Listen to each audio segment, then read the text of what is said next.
it was really natural. Nobody pushed anything. It just kind of happened, you know. It just word came out. I mean, everyone that knew my dad respected him and loved him too, because my dad was no bully. What the movie makes it look. He was really not like that. That was something I wanted to bring up to you, Kevin. I was there opening night watching that. And, you know, I don't want to poo-poo on the director's efforts. It looks like he did a lot of studying and looked into it. But I felt very uneasy about the portrayal of Fritz. You know, I think it's easy with you guys being stars and, you know, and these kids growing up and that was their heroes. I'm sure when these incidents was happening with your family, they want somewhere to put the blame. Like, you know, why did this happen? It was the 80s. You guys were huge in that area. I'm sure we've all made our mistakes. I'm sure the brothers did as well. But it seems like it was easy to point the finger at Fritz, and it was done in the movie. I was curious to know how you felt about that. Well, you know, it would have helped if they at least called me, but I didn't hear a word from most people. You're British, you know, and I mean, they did a good service for people. You know, it was a wrestling movie. It was, you know, about family and all. And so I didn't want to ruin it by, you know, disagreeing with this or these little details. And so I kind of let it go. But I told you how bad my hearing is. I watched the movie, but I couldn't understand the audio, you know, so I was just pretty much saw the visuals, but I'm used to that. That's why I don't watch movies anymore, you know. So I told, you know, Sean Durkin I'd watch it, you know, but I really didn't hear it until I put my earplug things in, and then I had some real problems with it, but it was a little late. I just, you know, gave him my blessing because, you know, why would I, you know, throw a fit about little details when it's a movie, it's entertainment. They took 10 years and tried to squeeze it into 2 hours, and, you know, gave him some leeway over that, you know. Yeah, and you know, just when it came to Fritz, there was a couple of things I was thinking about, but I think it's easier for the audience and people that are watching that to forget that Fritz lost 5 of his sons. That could not have been easy on Fritz. I can only imagine what that did to his mental health. What was that like for your dad after the tragedies happened? Well, man, I'm glad you're asking this stuff because this is so true. And let me tell you, one day my book is going to come out and I'm going to write a book and we'll do a real movie of the Von Erichs. And I'll tell you that it was a family. We loved each other. We adored each other. I mean, if one of us had a football game, everybody was there. You know, it was one of us had a amateur wrestling match. We were all there. You know, it was like and we didn't do it because out of a sense of duty. We did it because we really couldn't wait to see how it went. You know, we really just loved each other. And so you have to think now, Dave and I were the 2 oldest brothers, and I was the oldest brother, and we pretty much kept our little brothers, you know, coming up strong. But Dave and I were on the road so much, and that left Carrie, you know, was pretty much at home with Mike and Chris. And Dave and I were strict. We didn't take any shortcuts, and we insisted our whole family. It was Vince Lombardi posters all over the walls. Winners never quit, quitters never win. You know, everything was about competition and getting better, a little bit better every day. It's an athletic family. We were always trying to better ourselves, you know, get stronger, not to look in the mirror, but so that we'd be better wrestlers or we could get our way in the ring, you know. And so know that it maybe at first glance you take people like they watch this movie. Fritz was the most honorable, good man I've ever known. And we loved him so much. And so Dave and I weren't at all that way, but Carrie was born right after Jackie was electrocuted in New York, and he was the next baby born. And my dad, to him, I think it was Jackie all over again because that crushed him.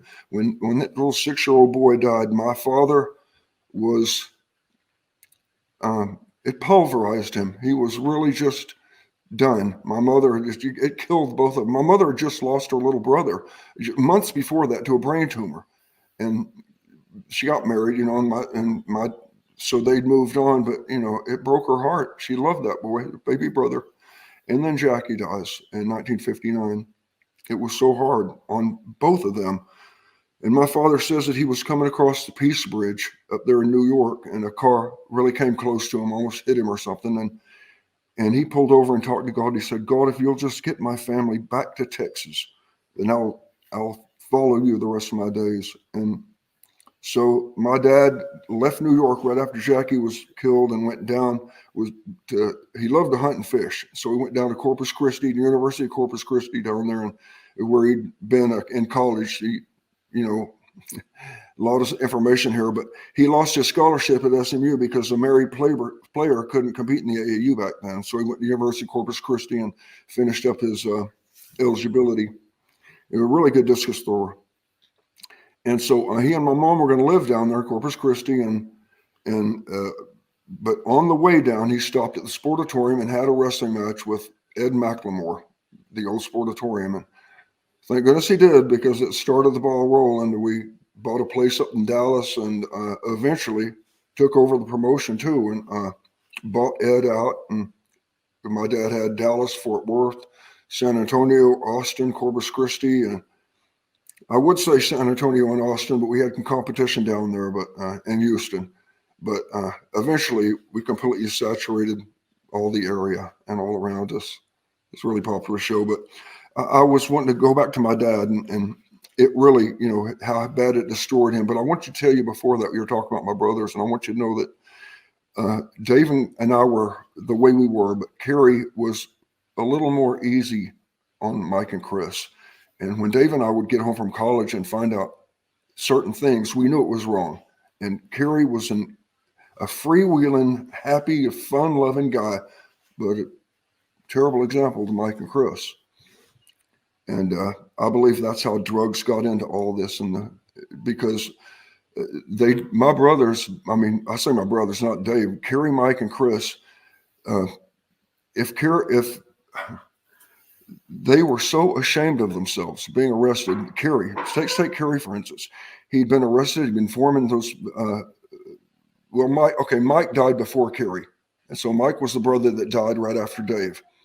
Right. And that, you know, Mike was our baby. We loved Mike. He was so good. But he was, when he got that incision in his shoulder, he dislocated his shoulder in a match in Tel Aviv. He was strong. He was going to do great. Mike was a really good junior high athlete. He set all these records as a kid. We thought he'd be, you know, the best of all. But Mike got this toxic shock syndrome in his shoulder. His fever went up to 106, 107 degrees. It was crazy. And we prayed, and God gave us Mike back. He didn't die, but he was brain damaged. And it became more and more evident as time went on. And when Mike didn't die in the hospital, like all the doctors said he would, he told us, he said he was like Hezekiah. And you remember Hezekiah in the Bible? God had found him lacking and was going to kill him. And he prayed and asked God to extend his life. And he gave him, 15 years, wasn't it, Hezekiah? And Mike, I didn't know he knew the Bible that well, but when Mike came out of all this, he said, I'm like Hezekiah. And Mike knew that he was going to die. I think he knew he wasn't healthy. When we'd wrestle, he'd get a black eye. Instead of it being gone in 2 weeks, it'd be there a month. And he wasn't healing like he used to heal. He didn't have his reflexes. And I think Mike felt like we're a family wrestling business. He got arrested for a joint. They found a joint in his pocket. And he was so ashamed. We just signed a deal with Von Erich Bright Enterprises. They owned the Cowboys. And long story, but in Mike's eyes, he really let us down. He really let the whole family down, and he committed suicide for that. And it wasn't my dad. It was Mike's own feeling of guilt and all that, but being on top with drugs. You feel miserable about something like that, but you don't have to kill yourself. But with drugs involved, you can't expect rational behavior. Yeah. And so Mike died. And so Carrie came along. Now, Carrie has this motorcycle wreck where he lost his foot. He was hopeless. He felt like he was a freak, crippled. He spent 3 or 4 hours in the gym a day. I mean, working out. I never spend that long. I'm an hour and a half or an hour. I'm done, you know. Kerry would stay. It was just that important to him. He had a great body, and that's what he did. But after that bike wreck, he felt like he was a freak. That he wouldn't take his boot off around the wrestlers. He wouldn't shower after the matches. In fact, I could tell you some stories. We love to swim in the ocean, and I hate to break this. I want to tell you how it went, but I'll go back and tell you about us being in the ocean. But so Kerry felt like that, and he commits suicide over the feeling of failure, doubt, fear, doubt, guilt, all those things hell sends you. Those arrows that would have bounced off at a time, he was doing drugs, and so they killed him. I mean, Kerry killed himself out of shame and guilt, like Mike did. Mm-hmm. And my brother Chris, it was hopelessness. He wanted to be a pro wrestler like us so much. He was tiny. It just wasn't going to happen. His bones were brittle. I watched him break his arm. And he just knew it wasn't going to happen, but he had begged God to let that happen for him. It just wasn't going to be. And he killed himself out of that hopelessness, but it was tinged with drugs. And just to reiterate on that, Kevin, that was pressure that Chris put on himself, or was that from Fritz? It was from Chris, without a doubt. None of us wanted Chris to wrestle. You should have seen the kind of cartoons he could draw. He was a great little artist. And we wanted him to we could have done so much with that, but instead he wanted to be as big as Kerry. And Kerry had always been a natural athlete. We'd all been natural athletes, but we've been drilling ourselves every day of our lives too. And I don't think Mike and Chris realized the price that me, Dave, and Kerry paid. I mean, we had a father that was rough on us, yeah. And if we screwed up, then we knew he was going to kick our butts if he caught us, and he did. And we knew we had it coming, and he kicked our butts. We respected him and loved him for it. I mean, you can call it what you want. I spank my kids, and I'm not going to let any man tell me I'm not going to either, because I know what's right, and that's the way I'm going to be. But my father kicked our butts too, and we had discipline. And discipline is important for any man. What's known as repercussions for your actions. I mean, it's we live in a very weird society nowadays where kids think they can say and or do anything, and to me, that all falls back on parental upbringing. Good, bad, or indifferent, but to be, simply say, go to your room, or we're going to take these. There's such subtle type of things that the United States has raised a very fragile society in a lot of ways. Yeah. And I was raised the same way that you were, Kevin. I mean, my father, you never wanted to let my father get to 3. Okay. The first time he goes, there's like a warning shot, and now there's follow through. So yeah. I thought my father's form of punishment was a swift kick in the hind end, and I thought my father should have been an NFL place kicker, because that was quite the boot. We got kicked too.